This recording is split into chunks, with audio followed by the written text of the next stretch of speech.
suave é Cristo chamando, chama por ti e por mim. Graças a Deus, estamos juntos nesta manhã de quarta-feira, hoje 4 de março. Você que está conosco deve estar lembrado que nós estamos viajando através das imagens que nós registramos na nossa 12ª excursão à Terra Santa. Nós saímos daqui de Campina Grande com 30 irmãos e, portanto, esperamos que você faça parte da próxima excursão, junho de 2022. Sem perda de tempo, quero deixá-los agora com a nossa excursão em meio ao Mar da Galileia.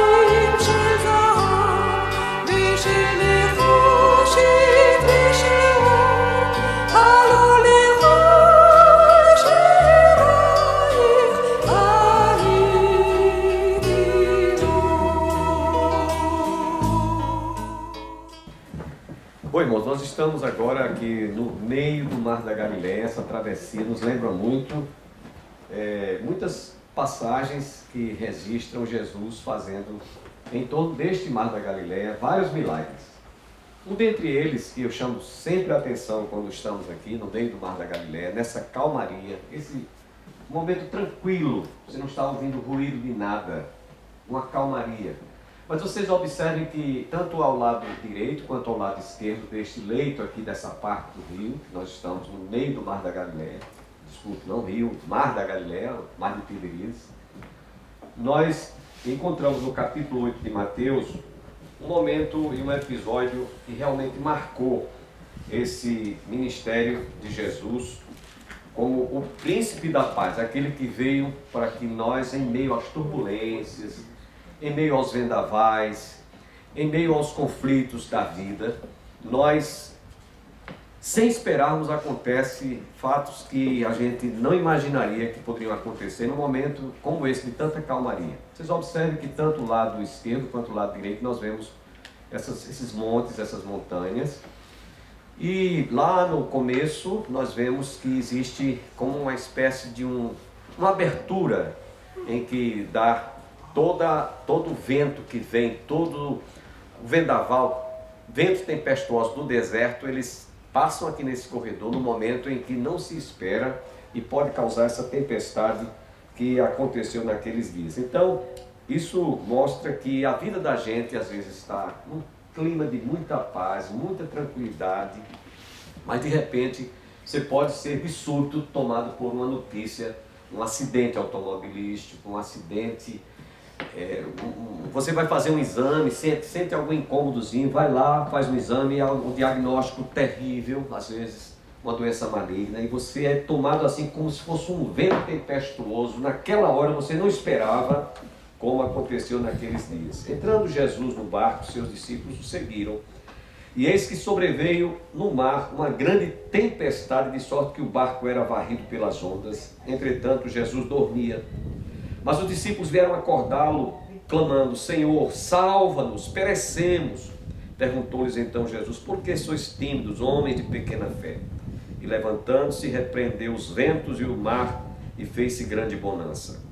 E maravilharam-se os homens, dizendo: quem é este que até os ventos e o mar lhe obedecem? Essa passagem faz sentido. Jesus, nesse momento em que nós estamos vivendo aqui, podemos comprovar a calma. E aí você vê esse mar aqui, não tem onda, não tem nada que diga assim, mas de repente pode acontecer, como já houve numa outra excursão que nós fizemos, começou os ventos soprarem fortemente e as ondas começaram a fazer marolas. Então o moço disse: olha, vamos magiar, porque está havendo ventos muito fortes. Pode acontecer de a gente ser de súbito tomado por ventos tempestuosos. Assim é a vida da gente. Eu passei por um golpe desses há 20 anos atrás. A minha esposa, muitos conheceram, uma pessoa muito envolvida na obra de Deus, pianista, organista, regente de coral. Era uma pessoa muito envolvida na obra de Deus. E de repente, numa semana, os incômodos que ela sentia, foi tirar uma tomografia, constatou um câncer fatal. Tirou uma tomografia numa terça-feira, na outra terça-feira nós estávamos sepultando ela. Para a minha vida como pastor e como um cristão, foi um terremoto. Aquilo foi como esse mar, tudo estava calmo, tranquilo. Jamais eu imaginaria passar por esse golpe. Mas graças a Deus, porque Jesus estava dormindo no barco do meu coração. Ele me deu muita tranquilidade em meio àquela tempestade, àquela turbulência. E eu sofri muito, é verdade. Nós éramos casados há 25 anos e 6 meses. E aquele terremoto, aquela situação em que eu vivenciei, pensem vocês agora, estava tranquilo, tudo transcorria como nós estamos aqui agora. E para mim aquilo foi um vendaval, aquilo foi uma turbulência. Mas quando eu comecei a sentir que Jesus estava dentro do barco do meu coração, na minha vida, eu pude então entender. E chegou o momento de Deus colhê-la, recolhê-la. Ela era um fruto precioso aos olhos do Senhor, por isso ela foi recolhida. E Deus então começou a me dar realmente um certo conforto, uma certa tranquilidade. E tudo voltou como está aqui, normal. Não foi fácil no começo, não foi fácil aquele impacto. Foi um acidente assim fatal, uma fatalidade na minha vida. Mas eu pude entender que a vida tem esses momentos em que nós precisamos de ter Jesus como âncora da nossa vida. Nós precisamos de se agarrar sempre com Ele, dizer: Jesus, Tu és mais importante do que a minha mulher, Tu és mais importante do que o meu marido, quem é casado, Tu és mais importante do que o meu filho único, como Isaac, que era o único filho de Abraão, e o Senhor pediu, o Senhor disse: me dá esse filho. E Deus estava testando até onde Abraão poderia realmente valorizar mais a fé no Deus Jeová do que o amor que ele tinha por aquele filho. Então eu queria que vocês saíssem daqui, deste passeio do barco, com essa lição. A vida para cada um de nós pode acontecer como aquele momento dessa tempestade. Agora lembre-se, quando Jesus dormia no barco, quando eles se sentiram ameaçados de naufrágio, porque essas ondas eram altas, e esse barco começou então a ser ameaçado de afundar, de naufrágio. Naquela hora, Jesus, socorre-nos, socorre-nos. Então Jesus simplesmente despertou e disse: acalma-te, emudece vento e fúria do mar, tudo voltou à tranquilidade. E ele disse: por que duvidaste, homem de pequena fé? Porque sois tão tímidos.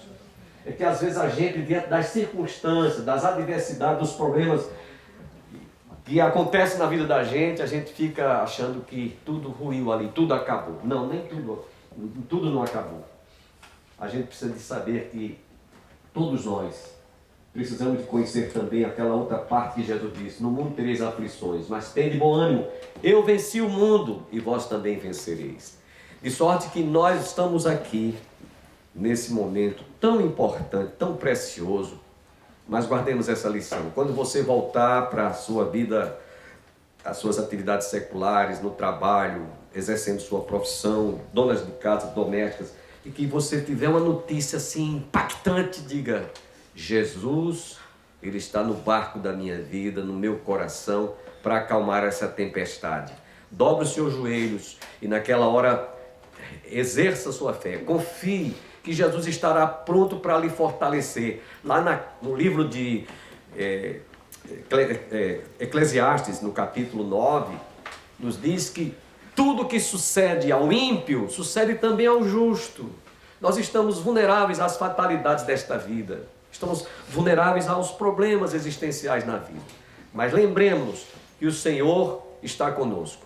Maior é aquele que está conosco do que aqueles que estão no mundo. Lembremos também que Jesus disse: no mundo tereis aflições, mas tende bom ânimo, eu venci o mundo e vós também vencereis. Portanto, nós vamos nesse momento rapidinho fazer uma oração e depois vocês desfrutem desse passeio.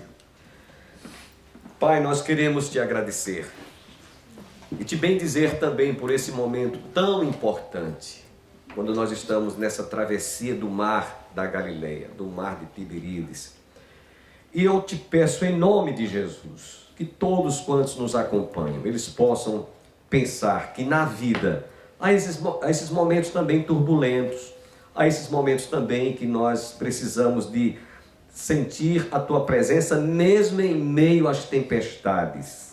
A vida pode estar calma, serena e tranquila, como agora mesmo nós estamos presenciando esse silêncio, essa brisa gostosa aqui em pleno meio do mar da Galileia. Mas o Senhor é poderoso para que mesmo em meio às tempestades existentes nessa vida, mesmo em meio às turbulências, o Senhor estará presente para dizer: aquieta-te mar, aquieta-te vento, e volta a tranquilidade, e volta a bonança. E nós realmente precisamos de ver esse outro lado da vida cristã. Tu mesmo disseste: no mundo tereis aflições, mas tende bom ânimo, eu venci o mundo, e vós também vencereis. Mesmo que nós percamos pessoas importantes na vida da gente, mesmo que nós percamos oportunidades que não vão mais acontecer, não vão existir mais na nossa vida, mesmo assim, saibamos ser agradecidos a Ti, porque o Senhor é poderoso, o Senhor é forte para mostrar que maior é a fé, é a confiança, é o que o Senhor pode fazer mesmo depois da tempestade ter passado. Eu te peço, portanto, que Tu abençoes a todos quantos nos acompanham e dê-nos um restante de uma viagem abençoada, de uma peregrinação cheia de lições ricas e preciosas para cada um de nós. É o que eu te peço, agradecido, em nome de Jesus. Amém. Deus abençoe a todos. Cada lugar que a gente vai é uma experiência, né? E a gente abre a Bíblia, eu vejo algumas pessoas escrevendo e marcando aí na sua Bíblia alguns ensinos de locais que a gente visita, e aqui não é diferente, né? O Mar da Galileia, eu digo, é um dos locais centrais. A vida que a gente vê no Novo Testamento, basicamente, dependia disso aqui. No entorno do Mar da Galileia, o lago de Genezaré, Quinerete, né? É um local onde as pessoas comiam, elas extraíam o peixe daqui, era o local de onde elas extraíam a água para beber. Mas basicamente é aqui que tudo começa, né? Cristo se aproxima das margens do Mar da Galileia e Pedro tinha passado a noite toda pescando. E não tinha pego nada e estava lavando as redes aqui nessas águas. E Cristo vai e prega e faz um milagre, né? E olha para Pedro e diz: a partir de agora você será pescador de homens. É para isso que Cristo nos chamou, para chamar pessoas, para pescar pessoas. Não peixes, mas pessoas. E o resultado, olha à tua volta, somos nós. Nós estamos aqui. Veja, a mensagem que foi pregada nesse lugar há 2000 anos atrás nos alcançou lá no Brasil. E nós viemos de lá até a origem da nossa fé aqui para relembrar dessa verdade. Então, nosso desejo é que você não apenas conheça a geografia, a história, mas para que você tenha de fato uma experiência com Deus aqui nesse lugar. Deus abençoe sua vida, viu? Deus te abençoe. Depois destas coisas, atravessou Jesus o Mar da Galileia, que é o de Tiberíades. Seguiu numerosa multidão, porque tinham visto os sinais de que ele fazia na cura dos enfermos. Então subiu Jesus ao monte e assentou-se ali com os seus discípulos. Ora, a Páscoa, a festa dos judeus, estava próxima. Então Jesus, erguendo os olhos e vendo que grande multidão vinha ter com ele, disse a Felipe: onde compraremos pães para lhes dar de comer? Mas dizia isso para o experimentar, porque ele bem sabia o que estava para fazer. Respondeu-lhe Felipe: não lhe bastariam 200 denários de pão para receber cada um o seu pedaço? Um de seus discípulos, chamado André, irmão de Simão Pedro, informou a Jesus: está aí um rapaz que tinha 5 pães de cevada e 2 peixinhos, mas isto que é para tanta gente. Disse Jesus: fazei o povo assentar-se, pois havia naquele lugar muita relva. Assentaram-se, pois os homens em número de quase 5.000, Então Jesus tomou os pães e, tendo dado graças, distribuiu entre eles, e também igualmente os peixes, quanto queriam. E quando já estavam fartos, disse Jesus aos seus discípulos: recolhei os pedaços que sobraram, para que nada se perca. Assim, pois, o fizeram e encheram 12 cestos de pedaços dos 5 pães de cevada que sobraram aos que haviam comido. Vendo, pois, os homens o sinal que Jesus fizera, disseram: este é verdadeiramente o profeta que devia vir ao mundo. Sabendo, pois, Jesus que estavam por vir, com o intuito de arrebatá-lo para o proclamar rei, retirou-se novamente sozinho para o monte. Então, a gente ouve a passagem que acontece aqui. Jesus vai e pega esses 2 peixinhos, esses 5 pães, e faz a multiplicação e alimenta agora essa multidão que está aqui. E a Bíblia fala claramente que os apóstolos têm que depois passar para recolher a comida que sobra. Por quê? Por que Jesus não faz exatamente quanto precisava? Por que ele tem que fazer mais que precisa? A gente nunca gosta de jogar comida fora. A gente nunca gosta de ter sobra. Por que Jesus então faz sobrar comida? Porque a caminhada era longa para voltar para casa também. Mas ele não deixa com o pessoal, eles recolhem. E está escrito que eles recolhem no total 12 cestos. Talvez eles precisassem disso para depois também, mas é interessante que eles citam que são 12 cestos. O que são 12? Dos discípulos. Por que tem 12 apóstolos? Por causa das 12 tribos. Tem que pensar que todo mundo que está sentado ali ouvindo Jesus é judeu. E quando eles veem 12 cestas, a primeira associação que eles vão ter são as 12 tribos de Israel. Na realidade, o que Jesus está fazendo é deixando um convite aberto, dizendo: olha, vocês que estão aqui, para cada um de vocês eu tenho para dar para vocês. Mas também os que não estão aqui podem vir. É um convite aberto, porque não é que só para os que estão aqui comigo. Pode trazer mais. Chama a tia, chama o tio, chama os primos, chama o papagaio. Pode trazer, porque tem para todo mundo. Então, na realidade, é um convite aberto que Jesus deixa nesse local. E por isso aqui, onde acontece a multiplicação dos pães e dos peixes, tradicionalmente ela acontece aonde está o altar. Vocês vão entrar, vocês vão ver que tem um altar. E embaixo do altar tem uma pedra, esse é o local da multiplicação. E por isso, em cima se construiu uma igreja bizantina. E depois outra igreja foi destruída, reconstruída. E quando eles foram reconstruir essa igreja agora, nos tempos modernos, a gente está falando nos últimos 100 anos, quando eles começaram a limpar o terreno, eles encontraram o quê? Os restos da igreja bizantina. Mas não só qualquer resto, eles encontraram um piso inteiro. O mosaico da igreja estava preservado. Então vocês vão pisar no piso da igreja original e na frente do altar vocês vão ver o milagre relatado. Tem ali a cesta com 4 pães e os 2 peixinhos do lado. Aleluia. Agora, alguém tem algum comentário em relação ao que eu acabei de dizer? Porque tem uma cesta de 4 pães. Sim, podem dizer, pessoal. Aline, tu acabou de dizer todos os tempos 5 pães, de repente nos fala que no piso colocaram 4? Por quê? Cadê o quinto pão? Jesus. O quinto pão é Jesus. Ele está bem na frente do altar. Então, cada vez que se faz a comunhão, o quinto pão está presente na forma de Jesus. E por isso, cada vez que a comunhão ou missa dentro da igreja, a igreja se completa com os 4 pães e mais o quinto em cima do altar. Então, quero convidar vocês agora a entrarem na igreja. Outra vez, a igreja não se fala do lado de dentro em silêncio. Sim, podem fotografar, sim, podem filmar. Podem entrar e olhar o mosaico. Vão lá, vejam onde está o altar.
Jesus aparece a 7 discípulos. Depois disso, Jesus apareceu novamente a seus discípulos junto ao mar de Tiberíades. Foi assim que aconteceu. Estavam ali Simão Pedro, Tomé, apelidado de Gêmeo, Natanael, de Caná da Galileia, os filhos de Zebedeu e outros 2 discípulos. Simão Pedro disse: "Vou pescar." "Nós também vamos", disseram os outros. Assim, entraram no barco e foram, mas não pegaram coisa alguma a noite toda. Ao amanhecer, Jesus estava na praia, mas os discípulos não o reconheceram. Ele perguntou: "Filhos, por acaso vocês têm peixe para comer?" "Não", responderam eles. Então ele disse: "Lancem a rede para o lado direito do barco e pegarão."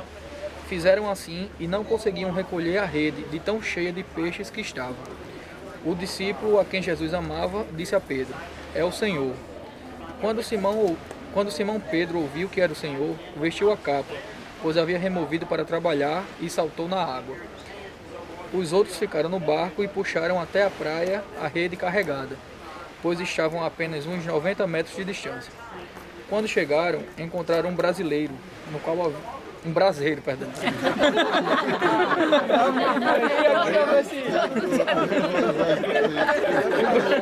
Tá gravado, graças a Deus. Tá filmado. Um braseiro. A gente vai cortar isso aí. Havia um peixe e pão.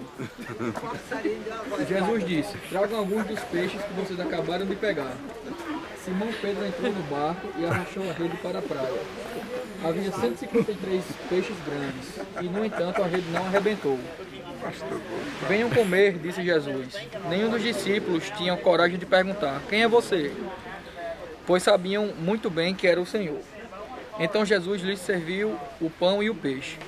Foi a terceira vez que Jesus apareceu a seus discípulos depois de ressuscitar dos mortos. Depois da refeição, Jesus perguntou a Simão Pedro: "Simão, filho de João, você me ama mais do que a estes?" "Sim, Senhor", respondeu Pedro. "O Senhor sabe que eu amo. Então alimente meus cordeiros", disse Jesus. Jesus repetiu a pergunta: "Simão, filho de João, você me ama?" "Sim, Senhor", disse Pedro. "O Senhor sabe que eu amo. Então cuide das minhas ovelhas", disse Jesus. Pela terceira vez ele perguntou: "Simão, filho de João, você me ama?" Pedro ficou triste porque Jesus fez a pergunta pela terceira vez e disse: "O Senhor sabe todas as coisas, sabe que eu o amo." Jesus disse: "Então alimente minhas ovelhas.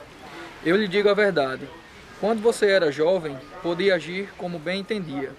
Vestia-se e ia onde queria, mas quando for velho, estenderá as mãos e outros o vestirão e o levarão aonde você não quer ir." Jesus disse isso para informá-lo com que tipo de morte ele iria glorificar a Deus.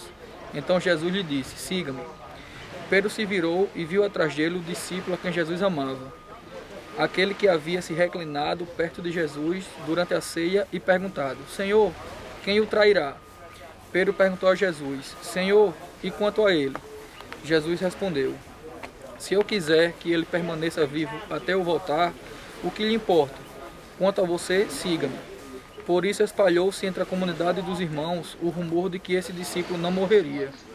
Não foi isso, porém, que Jesus disse. Ele apenas disse: "Se eu quiser que ele permaneça vivo até eu voltar, o que lhe importa?" Então, pessoal, vamos entender o que está acontecendo aqui.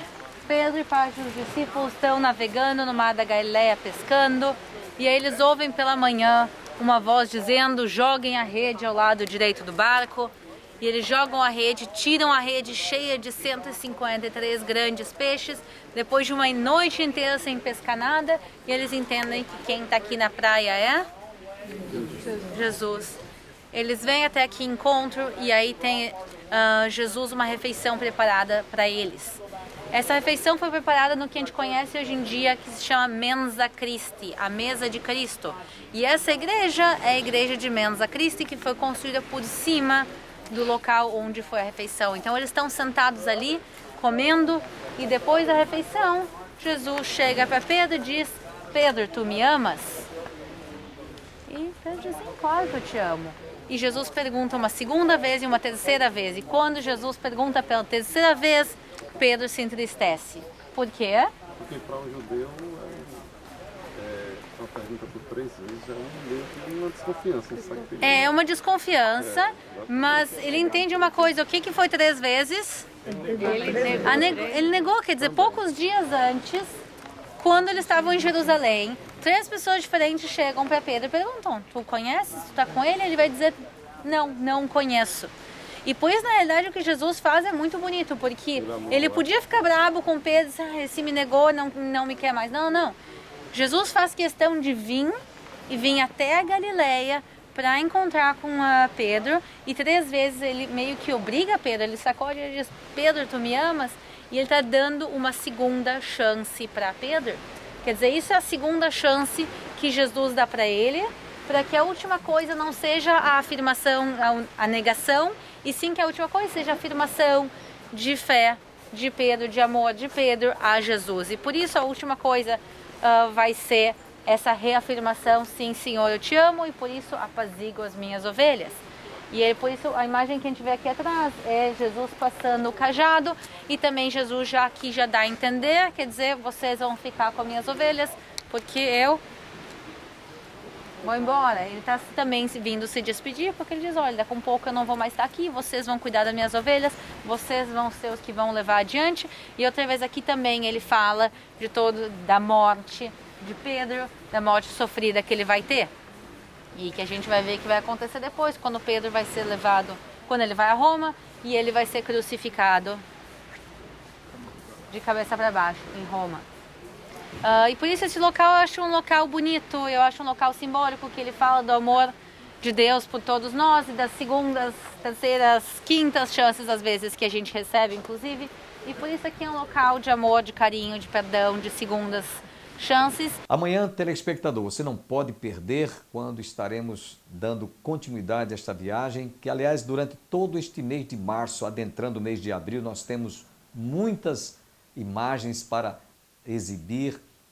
Nós registramos tudo para que você que não viajou conosco possa viajar através destas imagens. Inclusive, começa a se programar, se preparar, porque nós estamos agendando junho de 2022. Você pode se programar desde já, como? Fazendo um fundo de reserva. Você abre uma poupança e vai fazendo um certo depósito. Até janeiro deste próximo ano, você já pode ter pelo menos uma boa parcela para dar como entrada e parcelar em 12 vezes o pacote, né? Incluindo passagens aéreas, terrestres, hotéis de 4 estrelas, inclusive com todos os direitos alimentícios. Então, essa excursão de agora nós tivemos café, almoço e janta. Então, você pode se programar de antemão e garantir a sua vaga. Qualquer informação, após o programa, ligue para o fone 083 9149 3993. Esse é o meu telefone para contato. E você já vai dando o seu nome e a gente vai fazendo a reserva, até porque o número de vagas é limitado. A gente não pode levar 100 pessoas, temos um número limitado. Então você já pode fazer a sua reserva. Essa última excursão nós levamos 30 irmãos. Nós já tivemos a oportunidade de levar 50 pessoas conosco. Então, programe-se, eu acredito que você garantirá a sua vaga. Até amanhã, se Deus assim nos permitir.